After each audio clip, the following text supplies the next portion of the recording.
Hello, everybody, and welcome back to Call Me When They Kiss. I'm Issa. And I'm Sydney. And welcome to our monthly bonus episode. Today we are reviewing The Night We Met by one of our favorite romance authors, Abby Jimenez. And I'm so excited to be here with Sydney. I know. I didn't know where I was going with the rest of my intro, so I was like, for a second how you said it, I was like, are we together? Well, no, we're not together in person, but no. Issa just misses me so much. yeah. And Sydney, well, we'll be together this weekend. Yeah. And I'm excited. Are we gonna... Okay, but here's the thing. So Sydney's coming this weekend for my birthday, but she's not gonna be here for very long. So typically when we're together, we record an episode, but I almost don't even want to record an episode because I just want to hang out with you. No, that's so true. Let's just record Sunday night or something when I get home. When you get back, yeah. Yeah. No, or even Monday.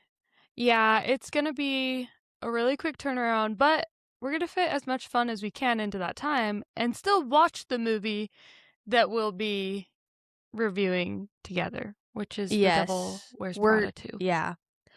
Yes. So this coming Friday, the episode that's coming out will be 10 Things I Hate About You, but then the week after that will be The Devil Wears Prada 2. And we'll post our full May schedule. Also, I haven't even seen the first The Devil Wears Prada. I've seen it, but I think that it's one that I went, and I guess maybe it's actually good that we give this disclaimer. I was going to say the first one I went into it thinking that it was like a rom-com or some sort of romance movie, and then like it wasn't. And we know that this one's not either. Like, most likely, The Devil Wears Prada 2 won't be a romance, but it's a girl movie, and yeah, it just feels like it still fits the vibe of our podcast. Yeah, like, we own this podcast. We can do whatever we want. Yeah. So, yeah, we're making an exception to the rule. There might not be kissing in this, and we're still going to talk about it. So, yeah, I do need to rewatch the first one, but I remember feeling kind of disappointed, like I said, because I thought it was a romance, and then, like, she kind of sucked, the boyfriend kind of sucked, like, it was just, I didn't go in with the right, like, mindset, so I don't think I've seen it since I watched it for the very first time, way back in the day, so I'm excited to rewatch it now with fresh eyes. I listened to our Sydney Sydney edited our Some Kind of Wonderful episode, and I had fun listening to it, if I do say so myself. We did talk about the Beach Read casting in that episode. So we're not going to rehash everything again right now, but if you would like to hear our thoughts on Patrick Schwarzenegger being cast as Gus in the Beach Read adaptation, you can go listen to Friday's episode. Yeah. Or our thoughts, like, beyond the casting and just, like, our fears in how the story is going to be interpreted and shown to us. So, yeah, it was a good conversation. For our book fans. You should go back and listen. Yeah. After we recorded our Some Kind of Wonderful episode, Sydney texted me. I swear, like, it happened while we were recording. The news about Secret Lives of Mormon Wives. Oh, yeah.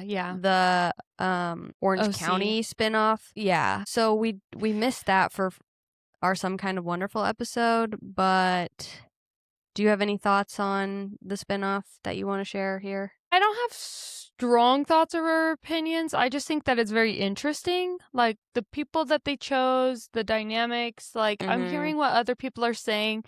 I'm not a big, like, influencer follower, so, like, I've heard of these names. Like, I know of Aspen. I know Bobby. I was really shocked to see her on this list, because, like, I was like, is she Mormon? Like, I just know her pretty from, much like... none of them are. Yeah, so it was an interesting list that kind of... I think I may have only heard of those two, though, actually. The rest of them, I've never heard of them before. Those were the only two I was familiar with as well, Aspen and Bobby. Yeah. And, like, what happened to Bobby's podcast? I thought that was her thing. She was interviewing pretty big celebrities. Yeah, and to be honest, though, I haven't really heard of her since in 2023 when she was interviewing those big celebrities. It seemed to sort of drop off at one point, and then I never saw her again. Well, clearly we need to do more research on Bobby, whatever her last name is, Altoff or something. I'm, like, semi-familiar with Aspen's lore. I don't know how I feel about this spinoff. Like, at this very moment, I don't care. Like, I'm not really that interested in any of these women, but it's not like I was invested in the Utah wives. I mean, that's true. Until I started watching. So I'd only heard of Taylor and Whitney. Yeah. With the original cast. When it comes out, I'll see what the response and reaction is, and I'll probably give it a shot, but I don't know. I don't know how invested I'll end up being. I mean, I never really watched this one, so I guess I'll watch it through TikTok again. Yeah. But, well, and I think the original cast, they confirmed that season 5 will be coming out still. Yeah. We're just unclear of if Taylor's going to be on it or not. She probably won't be. It's said that she wasn't, but then she was in the comments like, that's not the phone call I received. And I'm like, so are you going to be in it or not? Like, oh, really? why are you being cryptic? Yeah. The thing is, like, I always thought season 5 would still come out because they'll show the fallout, but I'm curious what's going to happen beyond that. Yeah. Yeah, no, that's a really good point.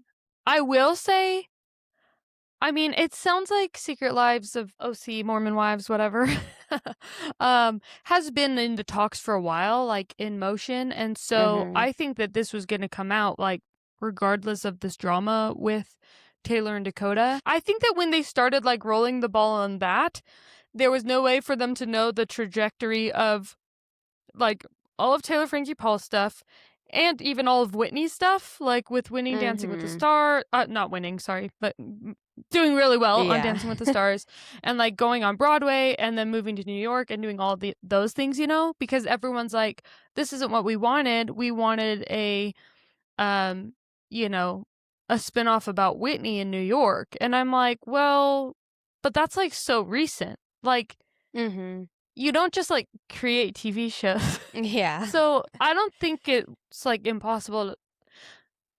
I don't know. Like, I'm not sure if Whitney is kind of beyond that now. I think that she has like really big dreams and like visions for her life beyond just being like a reality TV star. And so do you think that she'd even want a spinoff? No, I agree. I think she is on to bigger and better things. Not that reality TV isn't a very lucrative career, but but the people calling for a Whitney Levitt spinoff, I just don't even get it because like her job is to post about her life on the internet already. Like I think the point of the show is they force all the women together for the drama. Yeah, like we have that spinoff. Just get on Instagram. yeah. So a spinoff of just one family doesn't really make sense to me. I'm curious what she's going to do with her acting career and stuff like that. So I can follow along on TikTok. Yeah. Well, it's kind of similar to, like, speaking of the Beach Read casting, when people were like, Dev Patel was right there, Dev Patel was right there. And they keep fan casting him in, like, every rom-com book ever. And finally, somebody in the comments was like, does Dev Patel want to be in a rom-com? Because, like, everyone's, like, getting personally offended when somebody they really want isn't cast. And it's like, did this person want the role? Did they even audition? Were they busy? Did they have conflicts? Like, everyone's just assuming that these male celebrities are, like, sitting around waiting for a call to, like, get them on this movie. And, yeah, like, I would love to see, for example, Adam Driver in a rom-com. For me, that would be fun. I'm never going to fan cast him. Yeah, like I'm not like, oh, my gosh, Adam Driver was right there. Why didn't you cast him? Like, no. Adam Driver is not going to star opposite of Lily Reinhart on a Netflix rom-com. Like, that would be insane. Yeah. So it's just kind of funny. People get so upset and they're like, we wanted Whitney's show. And I'm like, Whitney might not want that show. Yeah. So No, that's so true. yeah. Well, one last thing before we talk about the books, unless you had something else to say. I have something else Oh, about okay, go ahead. no, not about Secret Lives of Mormon Wives, but I think we have two last things. You have something you want to talk about, and I have something I want to talk about. What topic is what you're talking about? Mein Kampf. Did you hear about that? No. Oh, really? Well, that Maybe makes it you even go funnier. ahead. I want to talk about Mein Kampf. Yeah, you go ahead. Well, just like, I just cannot believe the online book community, BookTok, Bookstagram, Threads. Like, every time I open up one of those apps, I'm just like, okay, what's everybody fighting about today? Let me see. If our listeners don't know this, Threads is like a completely different world of book people. Like, the drama on Threads is unmatched, and the things that people talk about and like what they're getting worked up about, like, that is my reality TV. Is getting on Threads and scrolling. I'm shook by like the discussions that people are having about books on Threads. A lot of times it's like very ridiculous and people need to go outside, I think. This one was crazy and the reaction was definitely justified, but it's like, it's just another example of the online book community, just people, being insane. So I guess a creator, I don't even know who it was, and I don't need to know because I'm not going to follow them. They had like 3 special edition copies of Mein Kampf, and they were like including Mein Kampf in these like aesthetic Bookstagram book stack pictures. You know the ones. You know the posts I'm talking about. It wasn't just one creator. It was like 4 different creators had included Mein Kampf in their like pretty Instagram feed pictures. And so obviously everybody was mad and upset. And the creator, I think she was like, I'm just trying to educate myself, which is fine. But then why do you have 3 special edition copies? And also, you can't just like casually post a book like that in an aesthetic picture and like not say anything about it and not address it. It's just really ignorant. It's a stupid thing to do. So anyway, I guess the one who had 3 copies, the other ones only had 1, I guess. She deleted the post, but she never apologized or addressed it really. Yeah. But the BookTok, Bookstagram community, it's literally always imploding. That is so weird. Like, was it in the mix of like other nonfiction type books or like let me see if I can I swear I'm I took picturing a screenshot. like Emily Henry, Abby Jimenez, Mein Kampf, Adolf Hitler. Yeah. Oh my gosh. Okay. So, yes, here it is. Okay. So this one, oh my gosh, yeah, this one is included in a stack with Pierce Brown, like the Red Rising books. Oh my gosh. This one is included in, I don't know what these books are, but they don't seem like nonfiction books. The It's Full not Moon like Coffee here's my Shop. stack. Yeah. It's not like here's my stack of books that like I'm learning about history or. Yes. This but caption you know what? says, like, go ahead. I just don't know like what does that even mean of like, oh, I'm trying to educate myself? Like, I know what happened in real life and in history. Yeah. Like, what could I possibly... I mean, okay, I guess there could be value in like understanding the mind of somebody so crazy. But I've just never thought, oh, I wonder what's in this book. Yeah. You know? We know what's in that book. Yeah. This caption says, okay, so this is Mein Kampf included in like a book haul. Well, I guess it's her physical TBR. Hey, my Bookstagram folks, how are you all doing? I feel like I'm posting after a long time, but feeling happy as I recently added these gems. These gems!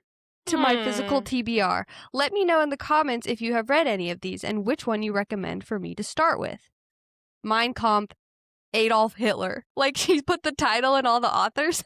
And then, okay, let's see. Oh my gosh, Cindy, you're not going to believe this. I didn't even look that closely at this screenshot when I took it.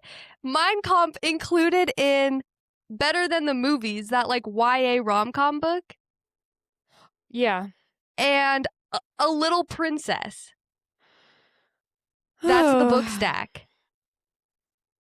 Okay, that so is crazy. I'm sending this to you. I'm gonna be conspiracy theorist here, but I think that some deep Hitler lover Nazi is paying these Bookstagrammers to post about them. That's gonna be my conspiracy theory. No, literally, what kind of what did they call it? A dog whistle?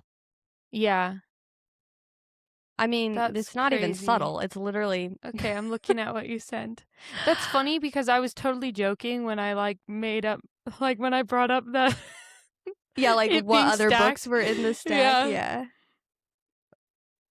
Oh my gosh. That is crazy. So yeah, and when I'm saying that's so funny, it's more what the heck? I don't actually think that it's funny. No, yeah, it's so ridiculous that it's comical. That is bizarre. Yeah. I think that they're getting paid. And they're thinking that maybe or they're just flash the title. Really, yeah. Or they're really wanting engagement and they knew it's rage baiting people would get them engagement. But that's really desperate. Yeah, I would never be so desperate for what? You'd lose followers, or I guess gain some weird extremist followers, but that is the most weird thing I've heard of this week. Thank you, Issa. Yeah, it was even better that you hadn't heard about it, actually. No. when I was like, well, what topic do you want to talk about? I would have never... if you had given me 100 guesses to guess what word was going to come out of your mouth after I asked that question, I would not have ever guessed that. Mein Kampf. Oh my gosh. Oh gosh. Okay, well, speaking of books... Yeah, what did you want to talk about? So I've been following this girl on TikTok for a long time. Her name's Lady Efron. Her name's Brooke Averick. And I always thought she was really funny. So she started reviewing books and posting reviews on Goodreads, and she's kind of had a following there. And then she announced she was gonna write her own book, and it's called Phoebe Berman's Gonna Lose It. Fun play on words. Lose her mind and her virginity, if you needed that explained.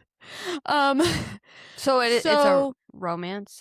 It's a romance, yeah. Okay, so I'll read two things really quick. I'll read a quick little, a one-sentence synopsis. It says, it follows 29-year-old teacher Phoebe, who with intense anxiety attempts to lose her virginity before turning 30 using a checklist. The story follows her navigating 3 potential partners while addressing intimacy anxiety. So this book comes out in a month, and she just posted this author's note today. Much like the character in the book you're about to read, I love. Rom-coms and romance novels are the greatest source of comfort for me, which is ironic because sex and dating are 2 things that cause me the most stress and anxiety in real life. Getting lost in a fictional love story has always been my preferred way to self-soothe, but recently I've been finding it increasingly challenging to relate to the sexually empowered female leads in so many of my favorite books. Physical intimacy seems to come naturally to most of the characters in these stories, and while reading them, I always find myself wondering, where's the part before the first date where our main character can't get off the toilet thanks to a bout of anxious diarrhea? Or the part where she freaks out and cancels the date altogether?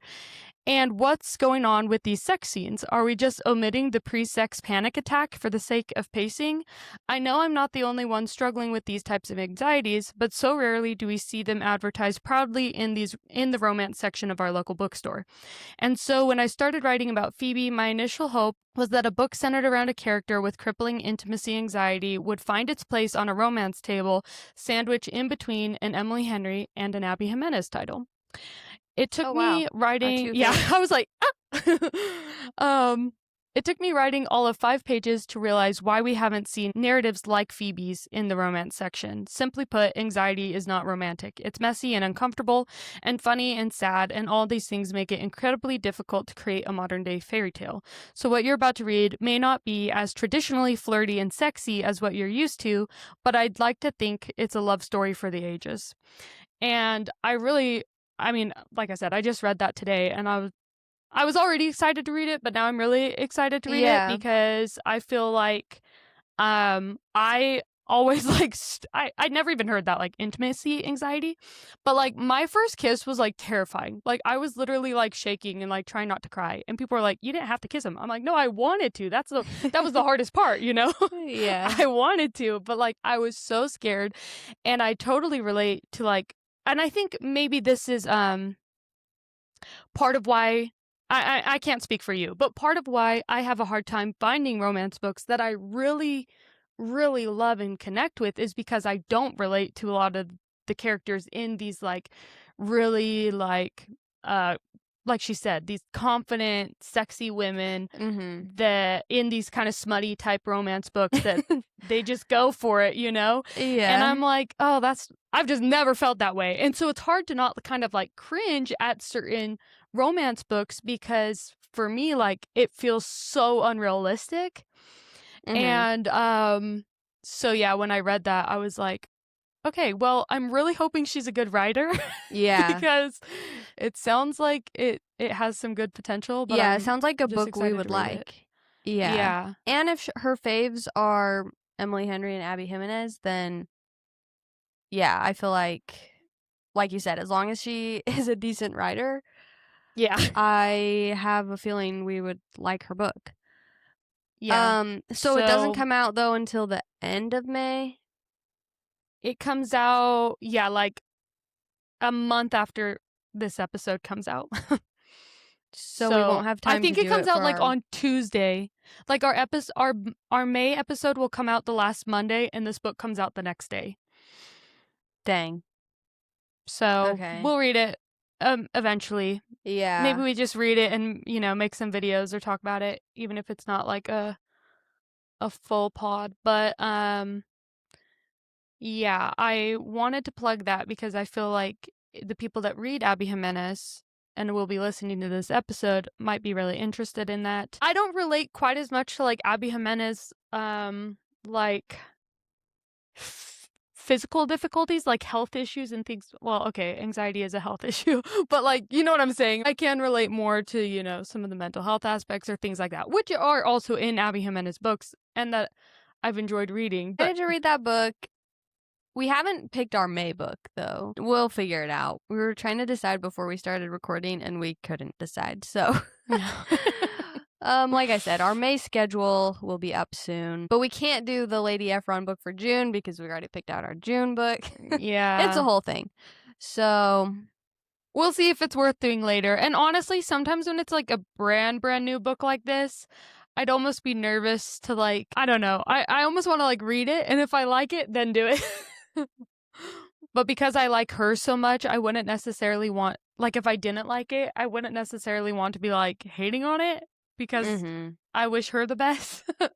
Yeah. But yeah, we'll see. Yeah, All stay right, tuned. well, the night we met. Should we talk about the night we met? That was Yes. long. We had a lot to say. Shall I attempt a synopsis of the book? Sure. You guys, we gotta be real. We read this book like a few weeks ago. Usually Sydney and I are both like frantically trying to finish the book before we record the episode, but because we're relatively big fans of Abby Jimenez, we listened to it as soon as the book came out, and then we were like, oh well, we'll just record the episode early And now here we are And literally. then we got busy. Yeah, we were just busy, and now here we are literally the day before the episode comes out, trying to record and trying to remember everything that happened in the book. The important thing is we remember the general vibe and how we felt about the book. Yeah. We just might be a little fuzzy on some of the Names. names and the nitty-gritty plot points. Yeah. Actually, what were the main characters' names? Mike. No, Mike was... Okay, it's Larissa. Yeah, Larissa. Chris? No. Is that his name? Mike me is see. like the villain of the story. It is Chris. Okay, Chris. Okay. Mike, Larissa, and Chris, those are the three most important characters. So, Larissa... Oh, gosh. Can I do this? You're like, where do I even start? Okay, so Mike and Larissa are dating, and Mike and Chris are best friends. And Larissa actually met Mike and Chris on the same night. That's why the book is called The Night We Met. And she needed a ride home, and either Mike or Chris could have offered her a ride. And she ended up getting a ride from Mike, okay? But kind of like the theme throughout the story is that she picked wrong that night. She should have let Chris give her a ride home because, spoiler alert, that's who she really should be with and who she does end up with. So throughout the whole book, she is dating Mike, but her and Chris become really close friends, and Mike is kind of a bad boyfriend, and Chris keeps stepping up and doing all of these things for Larissa that Mike should be doing. And the funny thing is, Mike keeps asking Chris to do these things for Larissa. Like, Yeah. he keeps asking Chris to cover for him because he's dealing with his own issues that are preventing him from being a very good boyfriend. Mike is struggling with alcoholism, and he's keeping it from Larissa. Chris kind of knows it's happening, right? Yeah. I think he doesn't know to like The extent. Yeah. So yeah, Larissa and Chris are bonding this whole time. And we'll come back to that, like that love triangle dynamic, because people have strong feelings about it. Meanwhile, Larissa is very broke. Her dad like opened up a bunch of credit cards in Larissa's name and spent a ton of money on these credit cards. Her and her mom have always struggled financially, and a lot of their financial problems have stemmed from her father, who, I mean, her dad was like out of the picture at this point, but I can't really remember at what point he disappeared from their life. So she's really struggling financially. And then Chris, what's his deal? His He's a mom had pharmacist. he's a Oh. pharmacist, yes. So he is financially stable and has a stable life overall. And then his mom recently passed away. Wasn't it related to alcoholism as well? She died of alcohol poisoning. She wasn't an alcoholic in the way that it was like always blackout drunk, like angry, drinking all these things. Like he said something like it only took like 3 years or something like that. 5 drinks a day. Like, oh, I'll drink mimosa in the morning and this in the middle of the day and then this in the evening. And it like she wasn't drunk, so he thought she was fine. He like felt some guilt over that for like not noticing or being worried. But yeah, she ended up getting alcohol poisoning and dying from that, which is why like Mike was even more like triggering to Chris, like seeing him struggle with that. Okay. I'm glad you remembered that because I'd forgotten about that. Anyway, through a series of events, Chris and Larissa end up together. Larissa, I do want to talk about this though. So Larissa is severely allergic to peanuts and tree nuts. The whole book, you're like, oh my gosh, like when is she just going to break up with Mike? Obviously, she should be with Chris. And finally, towards the end of the book, kind of like the climax, they take this weekend trip together, and Mike gets Larissa these like some type of dessert for her birthday, but he didn't even think to check whether she could actually eat them because of her allergies. And so she doesn't eat them, but then Mike eats some and he's like drunk and he tries to kiss her. At this point, she's so mad at him about all these other things that I think they had broken up on the trip. Yeah, And then she already tried dumping him. Yeah, so he gets drunk, comes home, tries to kiss her. He had just recently eaten nuts. And so it's really dramatic. She needs her EpiPen. Chris punches Mike. That was my favorite part of the book. And then at that point, Chris and Larissa basically start dating. Yeah. Oh, yeah, because she was living with Mike, wasn't she? Yeah, like she had I think she like showed up there early. I don't think she ever really got to live with him because she packed up all her stuff and like went to move in like a day or two early and found him like totally blackout drunk. Oh, that's right. And he was like in his own vomit. He peed himself. Yeah, that's right. You know, like, and she was like, "Wait, what?" Like that's when she was like really exposed to it. And I think because of like her dad's circumstances, and even her mom was like kind of dating a guy that was always drunk and whatever. I think that was already like a hard line for her. Like I can't take care of another person. Yeah. Which is fair. I mean, even that could be like a whole conversation topic. Like some people are like, "Oh no, like the person you love is struggling, like you help them." But I think with somebody like Larissa, like she'd already been sort of like burned by so many people in her life that were struggling, and she always needed to step up and take care of somebody, that in this case it totally makes sense why she was like, well, I and can't. it's hard to take care of someone else too if you are having a hard time taking care of yourself. Yeah. And she was trying to get her life in order after the situation that her Yeah. dad had forced her into, basically. Okay, Okay, and he but was lying. Yeah. Mike. Yeah. So she Yeah, felt he'd like been hiding.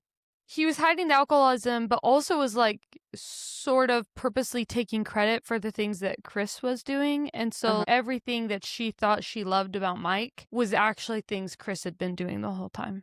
Mm-hmm. So because she had just tried to move in with Mike and she really couldn't afford a place on her own, she has no choice but to move in immediately with Chris. And then they finally at the very end kiss and get together, and the friend group is kind of mad at them, but it's whatever. Like Mike sucked. But then Mike comes himself and he's like, treat her well. Yeah, he's like, it's okay, brother. So there you go. That was good for me. That refreshed my memory on some things. If you haven't read the book, maybe that helped a little bit. I'm glad that we talked through that. I think those are the main points. Yes. Tell us your overall thoughts, Sydney. Did you like it? How does it compare to other Abby Jimenez books for you? I think I still like Just for the Summer and A Part of Your World more.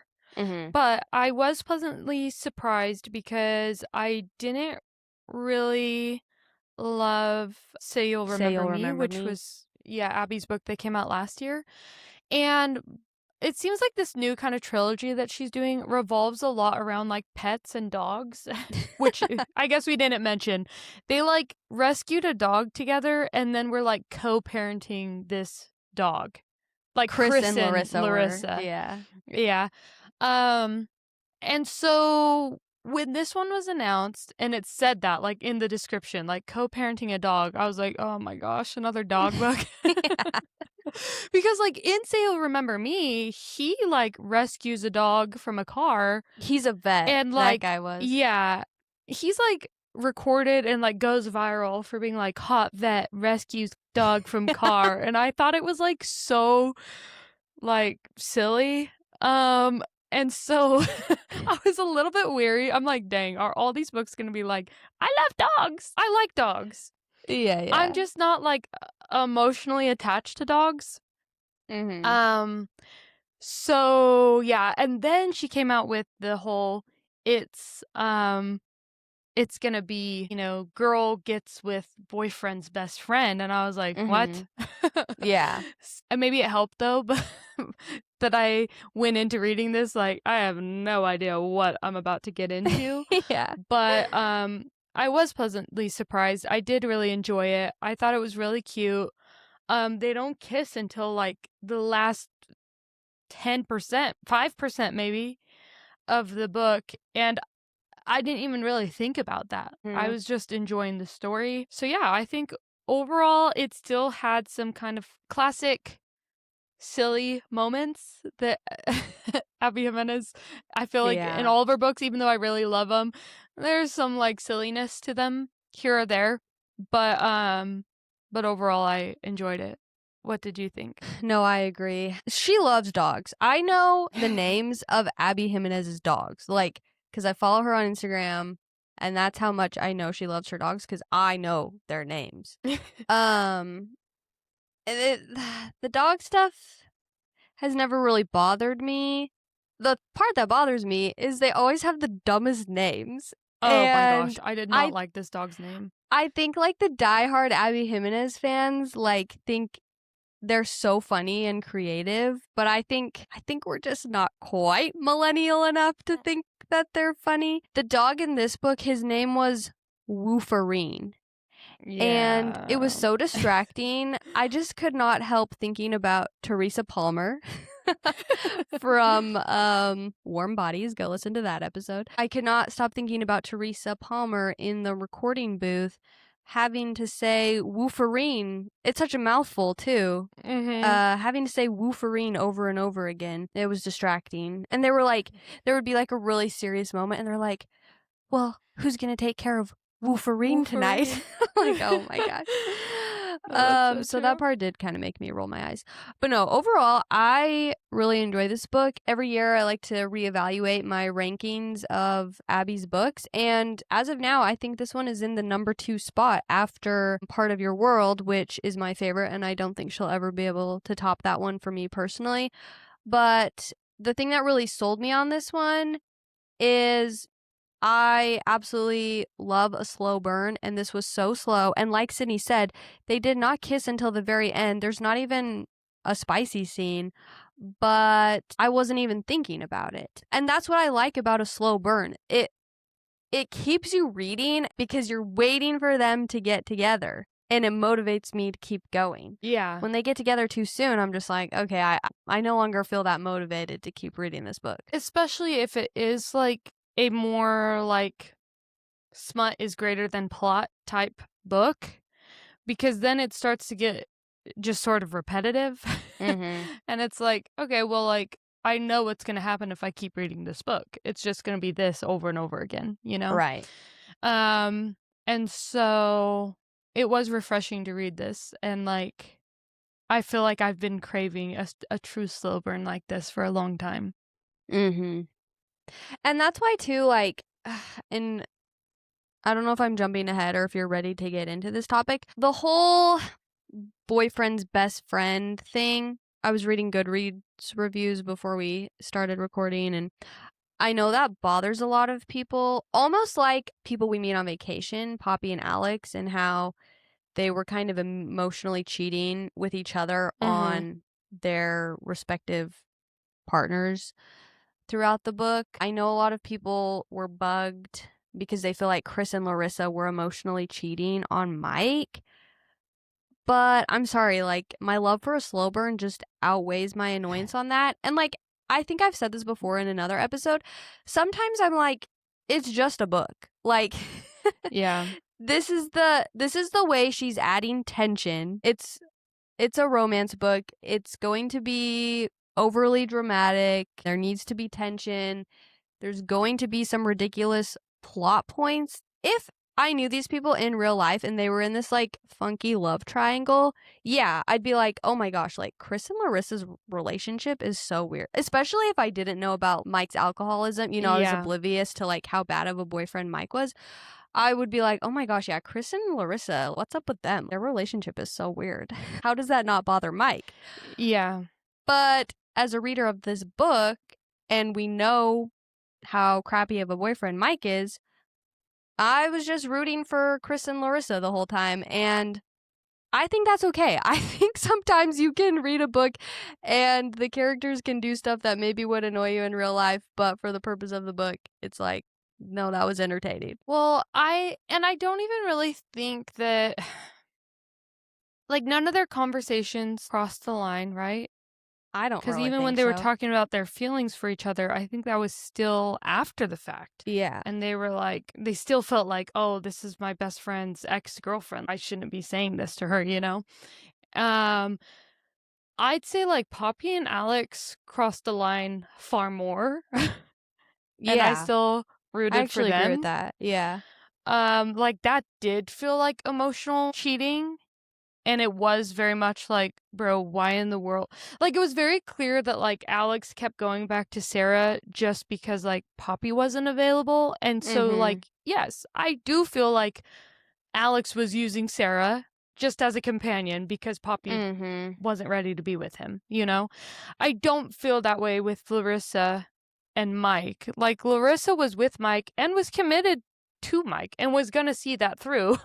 Like, even when she started realizing, well, you know, I might have more in common with Chris. And even when she started to see these things that she didn't really like in Mike or kind of felt that lack of connection, she was still like, well, you know, but I believe in like loyalty and like choosing someone and like seeing Mhm. that through, you know? Like, Also, she was in the dark about a lot of things. So, exactly. yeah, she didn't have all the information. Because part of me was like, just now, I was thinking, like, well, why didn't she just break up with Mike sooner? But it's because she didn't really know. And like you Yeah. said, like, a lot of the stuff that Chris was doing for her, Mike was taking credit for. So she So thought, she, oh, Mike from, is doing these things. He's a good yeah, boyfriend. yeah, exactly. Sorry, I Yeah. cut you off. Like, to your point of like, well, you know, it's just a book. There's 2 points that I think kind of support you saying that because you know, some things like The Notebook or something where it like, really romanticizes affairs or whatever might be different. But if this was happening in real life, this is the part where I'm like, okay, it's just a book. None of these friends would have been clueless. Like you're saying, you would have saw this happening and you would have Mhm. been like, oh, they seem to like each other a lot. Like, they seem to get along really well. Somebody would have pulled her aside and been like, hey, do you like Chris? Yeah. Because she's like 90% into this book and like hasn't even realized yet that she does like Chris. Mhm. Because she's so committed to seeing this through with Mike. Like, Chris knows he likes Larissa. Mhm. Larissa thought, I just like Chris. Like, he's a cool guy. But like Mike's doing all these great things for me. I love this about Mike or whatever, you know? Mhm. And so like somebody would have talked to this girl or somebody would have talked to Chris and then they would have told their girlfriend and they would have told her, you know, like Yes. in real life it just wouldn't have played out like this. And so you can kind of say like it's just a book because they didn't cheat. They weren't even really I mean, they were friends, but they weren't like emotionally enmeshed. And if they had become that way, the friends like it wouldn't have worked out like Mhm. this. The second Wait, thing I I don't was going want to to Oh, sorry, continue. I don't want to throw you off. Are you going to forget No, your go. second thing? No, I won't remember. If I do, it must not be that important. No, go ahead. This is why in a lot of romance books, like the female main character, if she does have a female best friend, she's not more of a main character. This is the same reason why Belly Conklin in The Summer I Turned Pretty doesn't have a sister. These romance books and shows and movies where the female main characters are kind of like la di da di da for most of the story, they can't have another strong female because you're exactly right. In real It life, doesn't work. Larissa would have a girl best friend that's like, what is going on with you and Chris? You clearly like Chris more than Mike. Yeah. So, It's yeah. so, which actually, like, now that we say that, I'm like, well, maybe it makes sense then why, Daphne in Bridgerton, like, isn't in more seasons, because if she was, she would be far too Yes. wise for Right. these conversations. Exactly. Yeah. The other part of this is that we don't get Mike's point of view. Yeah. So we're seeing all of her time with Chris, and we're like, girl, like, clearly you like this guy more. You're connecting so well, la la la la. But, like, we never saw. She spent, like, 0 time with Mike in this book from our Mhm. perspective, you know? And in reality, you know, she's saying, like, oh, you know, I spend most nights at Mike's place anyways. I might as well move in. So she's actually spending way more time with Mike than Chris. We Right. just, Yeah. like, we're not being shown that. And That's a good so point. I think that, like, if we had anyone that has issues, if they think they were, like, emotionally cheating or whatever, like, we're just missing a whole, like, literally half of her who she has relationships with and Yeah. what their dynamic is, the time they're spending together, what they're talking about. Like, clearly, they must have liked each other too. They dated for 6+ months and, like, Mhm. spent day after day with each other. Um, and so once you realize that, it's easier then to believe, yeah, maybe Larissa really didn't realize, Yeah, oh, is that's a this really good point. inappropriate? Do I have feelings for him? Whatever, because she's still going home and probably sleeping with her boyfriend, you know? Yeah. So, like, it's more believable when you remember she has a boyfriend. She has a relationship with somebody that she also connects with in some way, you know? Yeah. And so, yeah, you kind of have to, like, step back from a lot of romance books and, like, not be so in it because one, like you said, it's a fictional book, but they can only show us so much on a page in Mhm. these people's lives. And I usually am pretty picky about, like, relationship stuff like that, and I didn't find it problematic. No. It's also easy for me to, like, compartmentalize stuff like that when it's just a standalone romance book. Mhm. If these were characters, like in a TV series that I was watching for multiple years or a book series that went on forever, I might tend to get more annoyed with them for Yeah. the silly things they were doing. But in a 6-hour audiobook, I'm just having a good Yeah, I time. can put up with it. 6 hours The for me on 1.5 speed. I did listen to this one really fast. I think I actually listened Yeah. at 1.8. Yeah. Other the other thing is that people hate to say it, but that's actually pretty realistic that you might end up with your friend. Like, they weren't married. They weren't dating for, like, years even. It was a couple months. You didn't hit it off super well with your boyfriend. You may, like, is it messy? Sure, but also I just feel like that's a little bit how dating works. You're dating Yeah. someone and you don't jive with them. You break up and you date somebody else that you met. Is it weird that they're best friends? Like, sure, but, like, if your boyfriend's, like, dragging you along to all these things and, like, literally Mike is, like, setting them up to spend time with each other, Yeah. like, what do you expect? Like, you date people that you meet at work or you meet at school or you meet through your friends. So maybe I'm messy, but I'm like, who cares? That's just life. Like, Yeah. No, I agree. I mean, like, I saw some people on Goodreads in their reviews being, like, mad about the betrayal of Chris dating Larissa after, because it's, like, his childhood best friend, which, yeah, that could definitely ruin a friendship for sure. yeah. But Mike did plenty of his own stuff. Chris had plenty of valid reasons for ending his friendship with Mike, regardless of whether he started dating Larissa or not. So, And Mike did so many things to Larissa, like his yeah, carelessness with her allergies, lying to her about his alcoholism, like, yeah. yeah, You know, it wasn't just like, "Oh, I'm done with you, I like this guy." You know? yeah. She put up with a lot. Yeah, I don't think you can just cherry pick one thing, like, oh, Chris betrayed his childhood best friend by dating Larissa. It's like, well, that's not looking at the whole picture of everything that was happening. So, my next question for you. So, Abby has revealed that the next book coming out, it's going to be Mike's redemption story, basically. So, do you think Mike is a redeemable character? I think he is. I never really felt at any point like, "Oh my gosh, I hate this guy." Mm-hmm. Like, it seemed like some people in the comments when I saw that announced were, like, really like, "What? I cannot believe this, that's insane." Yeah. He's a grown man, I'm not justifying any of his actions. But I almost felt sorry for him in the, like, "You're just sort of pathetic" sort of way. Mm-hmm. So I didn't even, like, feel anger for him or anything like that. I was just like, "Bro, you need to, like, get yourself together." I don't think anything he did, yeah, was, like, so crazy, but it just feels so, like, silly and immature and like, "Oh, I got hurt and I can't play football anymore," and, "Oh, no, I have I to forgot that that was, like, take." part of his backstory. Yeah. I'm like, "That's it?" And okay, and maybe I'm undermining, you know, people's love for their sports, and that would be hard, you know, to like see a future for yourself and then have that crumble, you know. But like he was still really privileged. He had a lot of opportunities in his life for success and things like that. And I guess I would still be interested in like seeing how I just don't really care about him all that much, but I am interested to see like what she does with that story. How did you feel about him or that announcement? I don't think he's beyond redemption,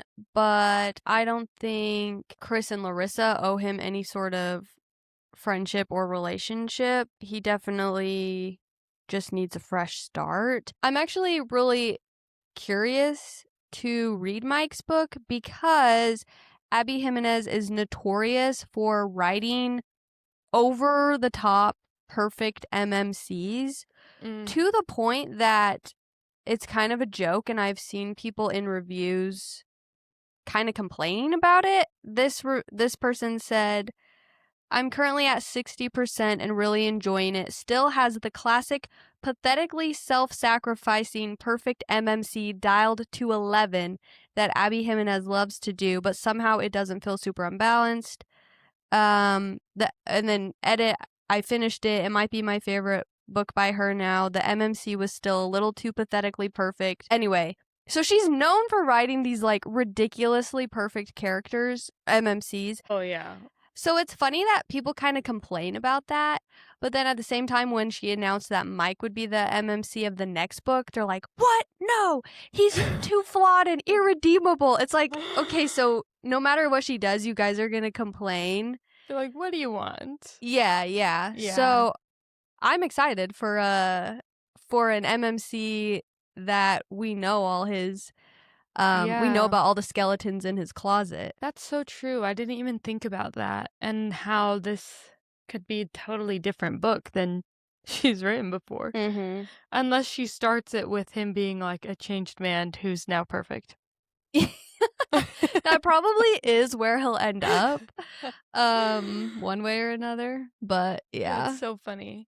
So, well, I was going to ask, like, there is such a balance, right? Like, when we talk about book boyfriends of, like, perfection and flawed and realistic, but not, you know, like, is there somebody that you feel like hits that sweet spot of, like, yeah, this could be, like, this is a good example for girls to be like, I want somebody like this, but that's not, like, roll your eyes, super perfect, cheesy. Well, Who yeah. do you feel like fits? You know who I'm gonna say. Are you going to say Charlie Lastra? I was just gonna say No? Emily Henry in general. Like, I think I could go through every Emily Henry MMC and tell you like his flaws. Yeah. Like things that make him an interesting, dynamic character. But Which it is actually interesting that you bring up that review for Abby Jimenez and that now like she gives you a flawed character and they're like, what? No? Because I do feel like it's actually that some of the reception is the same with Emily Henry. Like they're like, no, they'd never end up together in real life. You know, Win is far too emotionally constipated or blah, blah, blah, you know, like all these things. And it's like, so you did expect him to be perfect. yeah. Like, I never read anything about Win and thought he wouldn't be able to be a good partner. Mm-mm. You know what I mean? Yeah. But, like, because he, like, broke up with her because he was dealing with his father's death, spoiler alert, I guess, that people are like, oh, no, he can't handle hard things. Yeah. It is very interesting.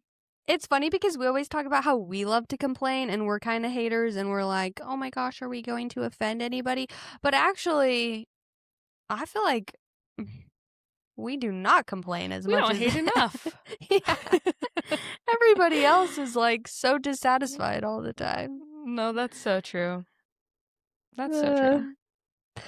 Well, I really think I've mostly covered my thoughts. Like I said, this is one of my faves just because I really liked the slow burn, and I liked when Chris punched Mike at the end. It was a valid reason. He, like, literally... Yeah, for sure. Like, him being drunk and being negligent could have cost her life. No, literally. So... Yeah, how did you feel about all of that? Because you have a kid with he's just allergic to peanuts, right? Not tree nuts as well. No. The eggs are actually like harder to avoid than the peanuts. Like I did think some of it seemed a little bit over the top, like not being able to eat out. Like there's plenty of restaurants where like peanuts are not on the menu. Mm-hmm. Like literally there's only so many things you cook with peanuts, right? Mm-hmm. Yeah, like the egg, but I could relate to it still because of my son's egg allergy, because that's in a lot of things that I never even think of. Like it's in ranch and mayonnaise, which like duh, but like it's in Alfredo sauce. Like I just don't think of that, you know? I'm like, "Oh Yeah. yeah, we can go get some pasta." Like I think it's harder to avoid, but I mean, at some points I was like, this guy has some anxiety over this, and like that's fine. You should want to like be prepared for the woman you love, but also like she's a grown woman who Yeah. has lived with this allergy and like knows likely, you know, to like carry her EpiPens and like be like this is something that she's been like very thoughtful about. And so like at some points, yeah, he was a little bit like, I'm too much perfect boyfriend. Like, felt kind of like he was babying her a little bit. Because in reality, like at that age, she would just be like, yeah, it's just like a normal part of her life now. Yeah. But, yeah, I will say though, it's nice to have a partner that you feel like you can turn your brain off around. that's true. You know, sometimes you like, I just don't want to be the one thinking through everything. Like, at least with Chris, she could be confident that she could turn on girlfriend brain and just let him handle everything. Okay, that's actually a really good point because, like, even with my son's allergy, I keep saying my son because I'm like, should I say his name like on I our know, that's why I podcast? didn't I don't say it know. either, yeah. But if you're like, why does she keep saying my son? And I also like have never really said that before, and all of a sudden it sounds like so foreign to me to be like, my son. My I have a son. son. But That's my son! What's that from? The yeah. Goblet of Fire? Harry Potter, yeah. I just said My it. It just came out boy. of me. Oh, No, maybe literally, that's what it was. I say it all the time. Yeah, but that is a really good point because and I love my husband, but I do take on the role of like I make sure we have his EpiPens everywhere we go. Yeah.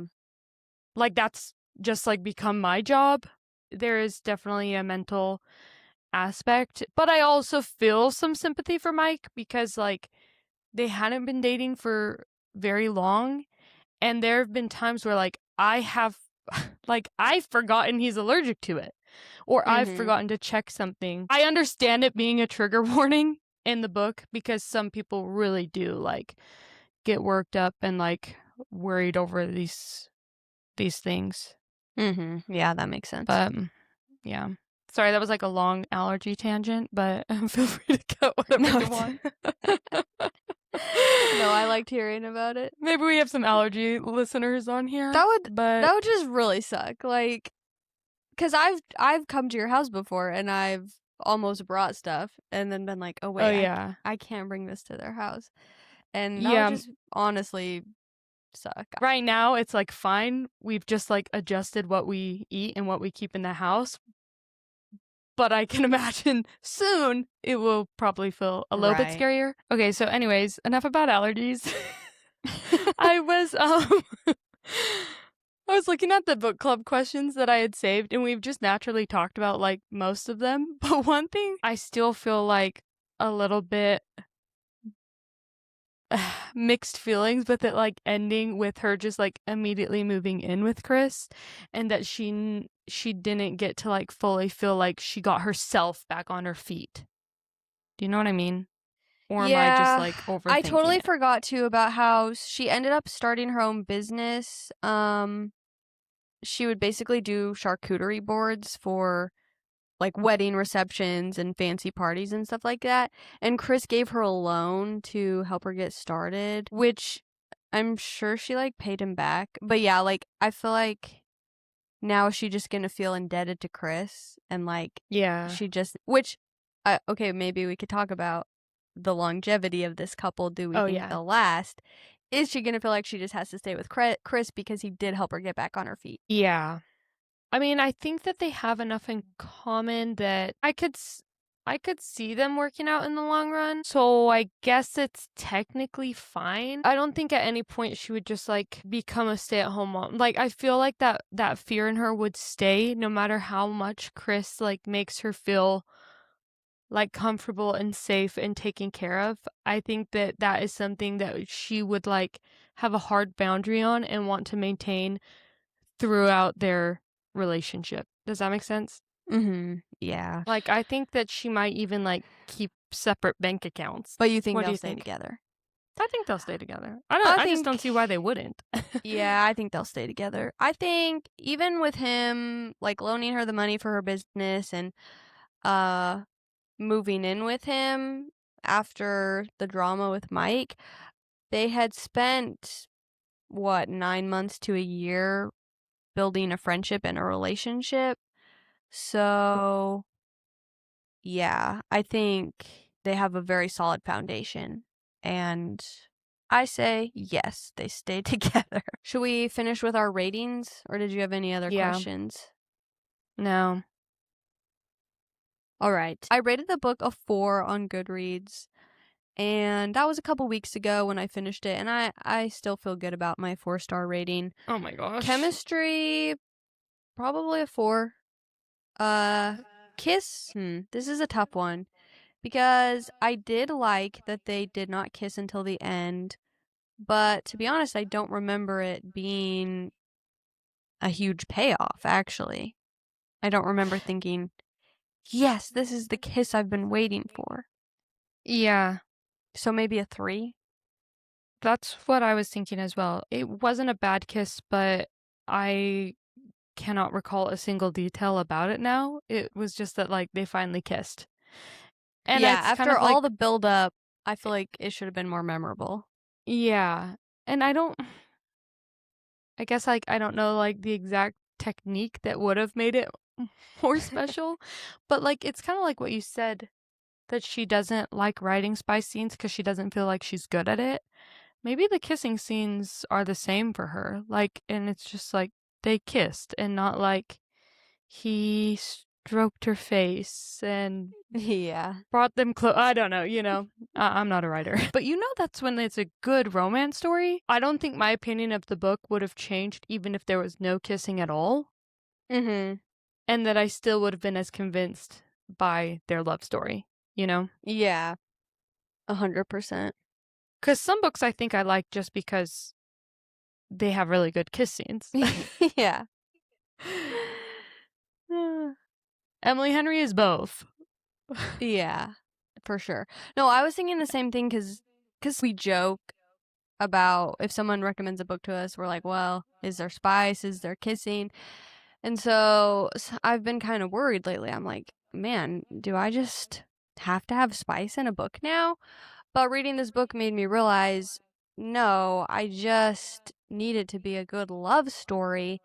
And so many of the books and shows we've been watching and reading, the love stories aren't that good. So we're like, well, at least give us a good kiss or a good spicy scene Yeah. to keep us entertained. Yeah. But you're exactly right. That's how you know it's actually a good love story. If you don't even care if the kiss was that good or there was any spice at all. And that's how I felt about this book. Well, now I'm, like, rethinking. Yeah, I think I'd still love Emily Henry's as much. It's just so Yeah, satisfying but when they hers are finally so good though. kiss. Yeah.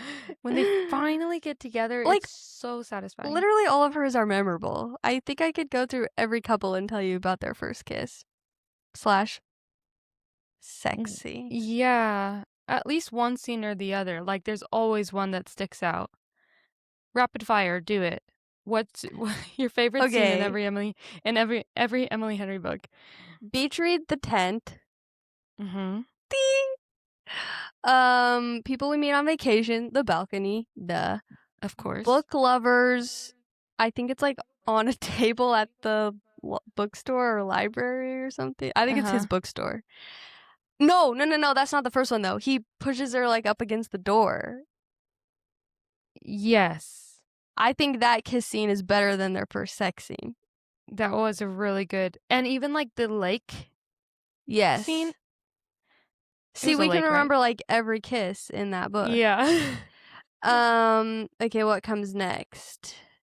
Happy place? Okay, the shower. That's what I was gonna say. But really, for me, it's arms up, baby, even though Oh technically yeah. I don't think they kiss at that point.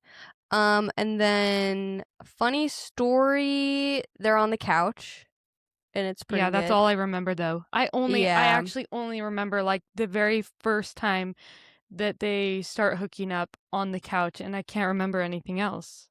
Oh, but they do kiss cuz they run into his ex and Oh so yeah, they yeah. pretend, and it's a pretty good kiss. I will say funny story and Great Big Beautiful Life are my two least faves. So they don't stick out to me as much. Like Great Big Beautiful Life, that might be the only one I actually can't remember a kiss scene It's like during a or a storm, love right? making scene. Oh yeah, I think you're right. He Yeah. goes to like make sure she's okay in the storm or something. Did they do something on the beach too? I don't know. I've I only don't read that one know. once. They kiss kind of early in that one because weren't people mad about it? It was kind of Yeah. insta lovey.